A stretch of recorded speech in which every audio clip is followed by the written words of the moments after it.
Азыр эң жакшы маселе көтөрүлгөн да. Бул боюнча бизге дагы мына шайлоочуларыбыз кайрылып атат. Азыр мына 2023 жылга эле 7000 машина кирген Армения, Абхазияданчы. Бүгүнкү күндө андан да саны көбөйүп атат. Ушул кирген машиналарды мына азыр Айшет Ташбаев да айтып кетти. Бул машиналар бүгүнкү күндө унаа базарларында сатылып атат.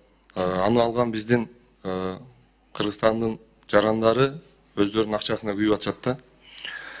Себеби азыр айтып өтпөдү, мына унаа министрлиги мен жаңы келдим, даяр эмесмин деп атасыз. Сиз бул нерсеге даярданып келишиңиз керек болчу да.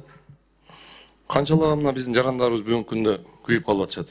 Абхазия номери менен алат, же кайра сата албайт, же болбосо Кыргызстан номери менен алып атат, подделка болуп чыгып атат. Ушул боюнча мына унаа агенттигине дагы кийинки биздин жыйынга даярданып келсеңиз. Анан бул боюнча мына ички иштер министри дагы териштирүү иштерин жүргүзүш керек.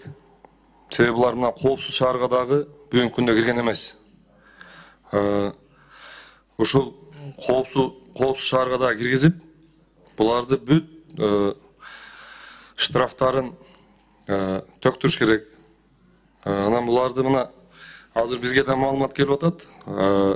Россиянын Казанский вокзалында ушундай документтер жасалат экен деп.